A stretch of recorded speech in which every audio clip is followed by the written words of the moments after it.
আজকের পাঠ দশম শ্রেণীর চলতড়িৎ কারেন্ট ইলেকট্রিসিটি। তবে বিষয়বস্তুতে যাওয়ার পূর্বে একটা কথা বলে রাখি, এই চ্যানেলের সমস্ত আপডেটস পাওয়ার জন্য চ্যানেলটিকে অবশ্যই সাবস্ক্রাইব করবে। চলতড়িৎ অধ্যায়টি থেকে গ্রুপ এ অর্থাৎ এমসিকিউ প্রশ্নে দুটি প্রশ্ন থাকে, মোট 2 নম্বরের। গ্রুপ বি অতি সংক্ষিপ্ত প্রশ্নে 2টি প্রশ্ন থাকে, মোট 2 নম্বরের। গ্রুপ সিতে একটি প্রশ্ন থাকে 2 নম্বরের এবং গ্রুপ ডিতে 2টি প্রশ্ন থাকে 3 নম্বরের। টোটাল 12 নম্বর প্রশ্ন আসে এই অধ্যায় থেকে। প্রথমেই আসছি তড়িৎ আধান প্রসঙ্গে। তোমরা প্রত্যেকেই পরমাণুর গঠন, যার কেন্দ্রে থাকে প্রোটন এবং নিউট্রন একসাথে, যার মধ্যে প্রোটন হচ্ছে পজিটিভ তড়িৎগ্রস্ত, নিউট্রনের মধ্যে কোনো তড়িৎ থাকে না। আর এই নিউক্লিয়াসকে কেন্দ্র করে বিভিন্ন কক্ষপথে ইলেকট্রন আবর্তন করে। একটা পরমাণুর মধ্যে যতটা ধনাত্মক আধান থাকে, বাইরের কক্ষপথে ঠিক ততটাই ঋণাত্মক আধান থাকে। সেই কারণের জন্য পরমাণু নিস্তড়িত হয়। কিন্তু কোনো কারণে একটা পদার্থকে অন্য পদার্থ দিয়ে ঘষলে তখন একটা পদার্থ থেকে ইলেকট্রন বেরিয়ে অন্য পদার্থে প্রবেশ করে। ফলে একটা পদার্থের মধ্যে ইলেকট্রনের আধিক্য ঘটে, আর একটা পদার্থে ইলেকট্রনের ঘাটতি ঘটে। যে পদার্থের মধ্যে ইলেকট্রনের আধিক্য ঘটে সেই পদার্থটা ঋণাত্মক তড়িৎগ্রস্ত আধানে পরিণত হয় বা নেগেটিভ আধানে পরিণত হয়। আর যার মধ্য থেকে ইলেকট্রন বেরিয়ে যায় সেটি ধনাত্মক তড়িৎগ্রস্ত আধানে পরিণত হয়। যেমন কাঁচকে যদি আমরা রেশম দিয়ে ঘষি তাহলে কাঁচের মধ্যে ধনাত্মক তড়িৎ আবিষ্ট হয় এবং রেশমের মধ্যে ঋণাত্মক তড়িৎ আবিষ্ট হয়। অর্থাৎ কাঁচ থেকে ইলেকট্রন বেরিয়ে রেশমের মধ্যে প্রবেশ করবে। কে ধনাত্মক কে ঋণাত্মক হবে তার জন্য একটা স্থির তড়িৎ শ্রেণী তৈরি করা হয়েছে। এই স্থির তড়িৎ শ্রেণীতে 2টো পদার্থ আমরা নিলাম। যে পদার্থটি আগে অবস্থিত সেই পদার্থটিতে ধনাত্মক তড়িৎ আবিষ্ট হবে এবং পরের পদার্থটিতে ঋণাত্মক তড়িৎ আবিষ্ট হবে। যেমন ধরো রেশম দিয়ে যদি আমরা এবোনাইটকে ঘর্ষণ করি, আগে রেশম আছে পরে এবোনাইট আছে, তাহলে রেশমে হবে ধনাত্মক তড়িৎ, এবোনাইটে হবে ঋণাত্মক তড়িৎ। তড়িৎ আধান একটি স্কেলার রাশি। সিজিএস পদ্ধতিতে এর একক ইএসইউ বা ইলেকট্রোস্ট্যাটিক ইউনিট বা বলা হয় স্ট্যাট কুলম্ব। এসআইতে এর একক হচ্ছে কুলম্ব। 1 coulomb equal 3 × 10⁹ ESU. তড়িৎ আধান সমান তড়িৎ প্রবাহ মাত্রা ইন্টু সময়, তাই এর মাত্রা হবে I × T। একটি ইলেকট্রনের আধানের মান 1.6 × 10⁻⁻19 কুলম্ব, অবশ্যই ঋণাত্মক। মনে রাখবে এটাই বিশ্বে সর্বকনিষ্ঠ আধানের মান, অর্থাৎ এর থেকে কম আধান আর হয় না। সব থেকে কম আধানের মান হলো 1.6 × 10⁻⁻19 কুলম্ব। যে কোনো আধান একটি মূল আধানের সরল গুণিতক হয়, এটিকে বলা হয় আধানের কোয়ান্টায়ন। যে মূল আধানটার কথা বললাম সেই মূল আধানটার মান হলো 1.6 × 10⁻⁻19 কুলম্ব। অর্থাৎ যে কোনো আধান এর সরল গুণিতক হবে, অর্থাৎ এর 1 গুণ হতে পারে, এর 2 গুণ হতে পারে, এর 10 গুণ হতে পারে, 11 গুণ হতে পারে, যে কোনো গুণ হতে হবে। অর্থাৎ যে কোনো আধান একটি ইলেকট্রনের আধানের সরল গুণিতক হয়। যে কোনো দুটি তড়িৎগ্রস্ত বস্তু পরস্পরকে আকর্ষণ অথবা বিকর্ষণ বল প্রয়োগ করে। যদি সমজাতীয় তড়িৎ হয়, ধরো একটা প্লাস তড়িৎ আছে আর একটা প্লাস তড়িৎকে পরস্পরকে বিকর্ষণ করবে। যদি সমজাতীয় তড়িৎ একটা মাইনাস আছে আর একটা মাইনাস আছে, পরস্পরকে বিকর্ষণ করবে। কিন্তু যদি বিপরীত জাতীয় তড়িৎ হয়, একটা প্লাস আছে একটা মাইনাস আছে, পরস্পরকে আকর্ষণ করবে। এই আকর্ষণ বা বিকর্ষণ বলের মান কত হবে সেই সংক্রান্ত কুলম্বের সূত্র নিয়ে আমরা আলোচনা করব। দুটি স্থির বিন্দু আধানের মধ্যে আকর্ষণ বা বিকর্ষণ বলের মান আধান দুটির গুণফলের সমানুপাতিক।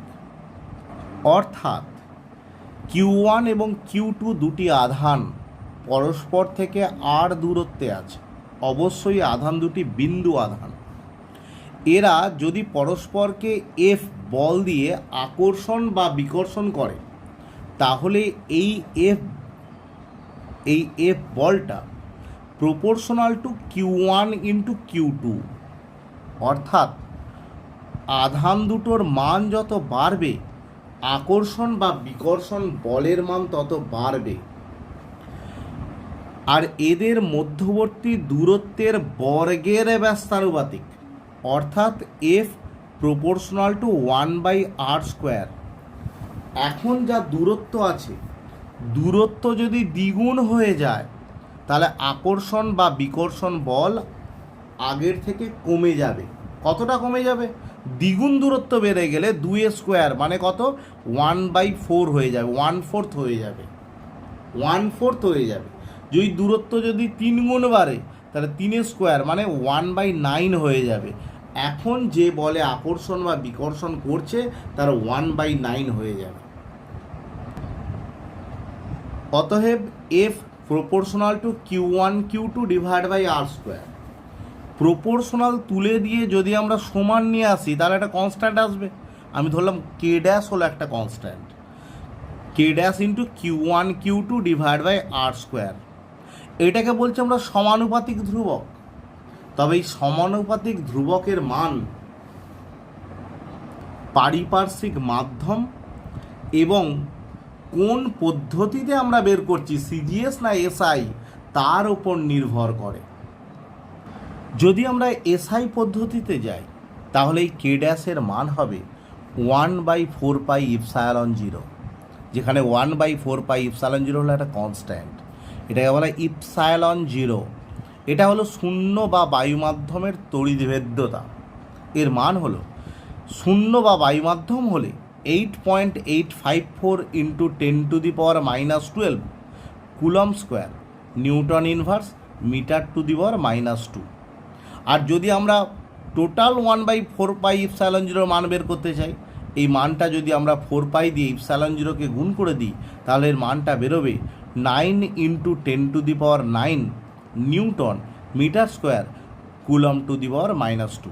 খেয়াল করে দেখো, ε0 যা মাত্রা ছিল 1/4πε0 মাত্রা, ঠিক তার উল্টো। এটাকে আমরা যেহেতু ε0টা এখানে নিচে আছে, 1/4πε0 ক্ষেত্রে একই একক আছে, শুধু এককটা উল্টে গেছে, ইনভার্স হয়ে গেছে। যদি আমরা অন্য যে কোনো মাধ্যম নিই, আমার যে সবসময় শূন্য মাধ্যম বা বায়ু মাধ্যম হতে হবে এমন কোনো বাধ্যবাধকতা নেই। আমরা যদি অন্য কোনো মাধ্যম যাই, তাহলে ওই মাধ্যমের তড়িৎভেদ্যতা নিতে হবে। ওই মাধ্যমের তড়িৎভেদ্যতাকে আমরা ইপসায়লন বলি। বায়ু মাধ্যমের সঙ্গে সম্পর্ক কি? এটা equal 1/4πk∈0 Q1 Q2 /r²। কে বলা হয় পরাবৈদ্যুতিক ধ্রুবক। মনে রাখবে, দুটো আধান যখন বায়ু মাধ্যমে থাকে, যে বলে এরা পরস্পরকে আকর্ষণ বা বিকর্ষণ করবে, যদি আমরা আধান দুটিকে নিয়ে গিয়ে জলের মধ্যে ডুবিয়ে দিই বা অন্য কোনো মাধ্যমে রাখি, তাহলে সেক্ষেত্রে আকর্ষণ বা বিকর্ষণ বলের মান আগের থেকে কমে যাবে। অর্থাৎ দুটো আধানের মধ্যে পারস্পরিক আকর্ষণ বা বিকর্ষণ বলের মান বায়ু মাধ্যমে সব থেকে বেশি। কেন? অন্য কোনো মাধ্যমে গেলেই 1/4 কে থেকে যায়, একটা কে ইপসাইলন জিরো। কে এর মান যেহেতু 1-এর থেকে বেশি, সেই কারণের জন্য অন্য যে কোনো মাধ্যমে আকর্ষণ বা বিকর্ষণ বলের মান বায়ু মাধ্যমের তুলনায় কমে যাবে। যদি আমরা সিজিএস পদ্ধতিতে যাই তাহলে এফ সমান Q1 Q2 divide by K R square. এখানের এই কে হলো ওই মাধ্যমের তড়িৎ ভেদ্যতা। যদি আমরা শূন্য বা বায়ু মাধ্যমে নিই তাহলে কে এর মান হবে 1, অর্থাৎ শূন্য বা বায়ু মাধ্যমে সিজিএস পদ্ধতিতে এই সূত্রটা হবে Q1 Q2 divide by R square. কিন্তু যদি আমরা এসআই পদ্ধতিতে নিই তাহলে এই সমীকরণটাই হবে 1/4 epsilon zero Q1 Q2 divide by R square. তাহলে দেখতে পেলে এফ সমান 1/4 epsilon zero Q1 Q2 by R square SI পদ্ধতিতে। তাহলে এফ সমান 9 × 10⁹ Q1 Q2 divide by R square. আচ্ছা, যদি আমরা দুটো সমজাতীয় আধান নিলাম, ধরো 1 কুলম আধান নিলাম, যদি পরস্পর থেকে 1 মিটার দূরত্বে থাকে তাহলে ওদের মধ্যে পারস্পরিক আকর্ষণ বল কত হবে? 9 × 10⁹ নিউটন। আমরা এইভাবে কুলম্বের সংজ্ঞাও দিতে পারি। কীরকম দেখো, দুটি সমজাতীয় এবং সমপরিমাণ আধানকে 1 মিটার দূরত্বে রাখলে যদি তারা পরস্পরকে 9 × 10⁹9 নিউটন বল দিয়ে বিকর্ষণ করে তাহলে ওই আধান দুটির মান হবে 1 কুলম করে। অথবা কুলম্বের সংজ্ঞা আমরা এইভাবেও দিতে পারি, সিলভার নাইট্রেটের দ্রবণে যে পরিমাণ তড়িৎ চালনা করলে ক্যাথোডে 0.00118 গ্রাম সিলভার জমা হয় সেই পরিমাণ তড়িৎটাকে বলবো আমরা 1 কুলম। কুলম্বের ছোট হলো 1 মিলি কুলম, 10⁻³ কুলম। তার থেকেও ছোট 10⁻⁶ কুলম সমান হচ্ছে 1 মাইক্রো কুলম। নেক্সট আসছে তড়িৎ ক্ষেত্র বা ইলেকট্রিক ফিল্ড। কোনো তড়িতাধানের চারপাশে যত দূর পর্যন্ত তার আকর্ষণী বা বিকর্ষণ বল কাজ করে সেই দূরত্বটাকে বা সেই অঞ্চলটাকে আমরা বলবো তড়িৎ ক্ষেত্র। যদি আমরা তত্ত্বগত বিচার করি তাহলে এই তড়িৎ ক্ষেত্রের মান অসীম পর্যন্ত বিস্তৃত, কিন্তু বাস্তব ক্ষেত্রে কিছু দূর যাওয়ার পর তড়িৎ ক্ষেত্রের প্রভাব সেরকমভাবে আর থাকে না। কিভাবে আমরা বুঝতে পারবো তড়িৎ ক্ষেত্রের প্রভাব আছে কি নেই? এখানে একটা কিউ আধান আছে, এর থেকে কিছু দূরত্ব, ধরো আর দূরত্বে এখানে আর একটা তড়িৎ আধান আমি নিয়ে এলাম। সে যদি কোনো আকর্ষণ বা বিকর্ষণ বল অনুভব করে তাহলে আমরা বলতে পারি এই কিউ আধানের জন্য এই বিন্দুতে তড়িৎ ক্ষেত্র আছে। নেক্সট আসবো তড়িৎ বিভব, ইলেকট্রিক পোটেন্সিয়াল। ভেরি ইম্পর্টেন্ট, ভালো করে শুনবে। অসীম দূরত্ব থেকে কোনো একক ধনাত্মক তড়িৎ আধানকে তড়িৎ ক্ষেত্রের কোনো বিন্দুতে আনতে যে পরিমাণ কার্য করা হয় তাকে ওই বিন্দুর তড়িৎ বিভব বলবো। ধরো এখানে একটা কিউ তড়িৎ আছে, এখান থেকে কিছুটা দূরত্ব, ধরো এক্স দূরত্বে এই বিন্দুতে পি বিন্দুতে আমরা তড়িৎ বিভবের মান বের করতে চাইছি। একটা একক ধনাত্মক আধানকে অসীম থেকে এই বিন্দুতে যখন আমরা নিয়ে আসতে চাইব তখন এর বিকর্ষণী বলের বিরুদ্ধে কাজ করতে হবে। ফলে এর বিরুদ্ধে যখন আমরা একটা একক ধনাত্মক আধানকে এই পর্যন্ত নিয়ে এলাম, এই বিন্দুতে নিয়ে এলাম, এই বিন্দুতে আনতে যে পরিমাণ কার্য আমাকে করতে হলো সেটাই হবে এই বিন্দুর তড়িৎ বিভব। যদি আমরা একক ধনাত্মক কোনো আধানকে না নিয়ে এসে কিউ পরিমাণ আধানকে যদি এই বিন্দুতে আনি তাহলে কৃতকার্যের পরিমাণ ডব্লু সমান হবে ভি ইন্টু কিউ। কীভাবে এলো? ভি বলতে কি বুঝি আমরা? এই বিন্দুর তড়িৎ বিভব, মানে একক ধনাত্মক আধানকে অসীম থেকে এই বিন্দুতে আনতে কৃতকার্য করা হয়েছে ভি। তাহলে একক ধনাত্মক আধানকে না নিয়ে এসে যদি আমরা কিউ পরিমাণ আধানকে নিয়ে আসি, তাহলে কত পরিমাণ কার্য করতে হবে? V into Q, and then W equal to V into Q.